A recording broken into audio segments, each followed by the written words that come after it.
Today I'll be talking about paying college athletes.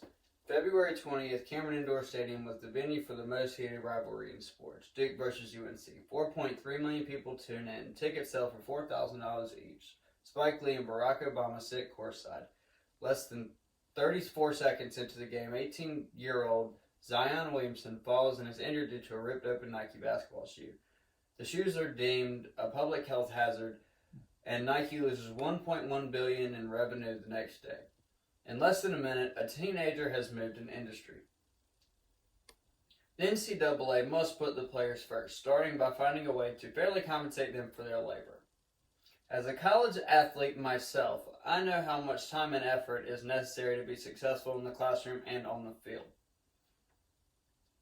These athletes who make a lot of money for a lot of people only to see very little revenue they generate faces severe consequences if they receive any form of compensation. Today I would like to examine the life of a student athlete and the amount of revenue these athletes generate for their college and sports industry, and the steps that can be taken to create fair compensation for these athletes. Coaches and university athletic departments require college athletes to spend the time dedicated to their sports as equivalent as a full-time job in order to be competitive and win. College athletes are prone to career-ending injuries, 20,718 injuries per year, 841 spinal injuries, 4,000 knee injuries, and concussions represent 7%. The NCAA also has catastrophic insurance that is used when student athletes' medical bills exceed $90,000. Anything less, and the student athlete's family are responsible for paying for it.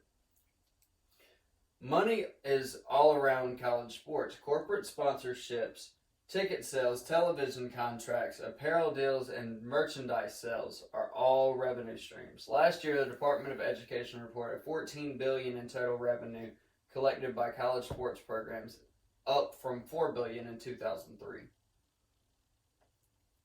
Only 12% of all revenue goes towards student athlete scholarships, and 16% goes towards coaches' salaries. In fact, the highest paid public employee in 41 out of 50 states are football and basketball coaches.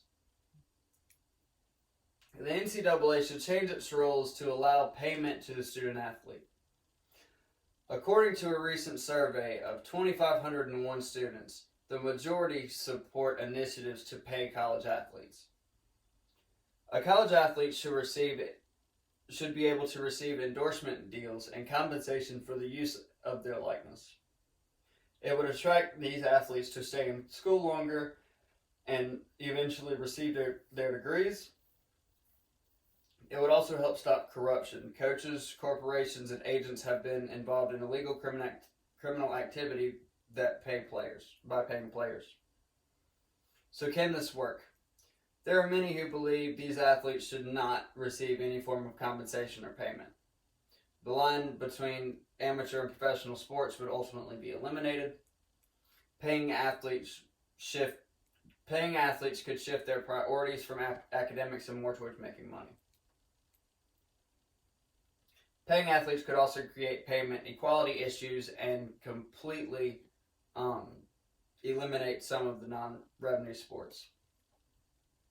Imagine what happened if student athletes were fairly compensated and stayed in school and graduated with a degree.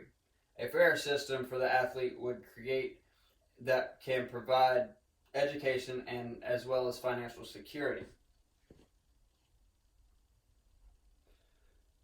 The NCAA and college sports no longer benefit the players. It benefits the NCAA, apparel companies, athletic departments, and coaches, but not the student athlete. Talk with the state legislators and the use of social media to keep the pressure on the NCAA governing body to modify their rules, allowing players to sign endorsements and make money off the use of their likeness. Without change, this corruption and exploitation of student athletes will only continue to get worse. Don't they deserve a system that respects their contribution and dedication? Thank you.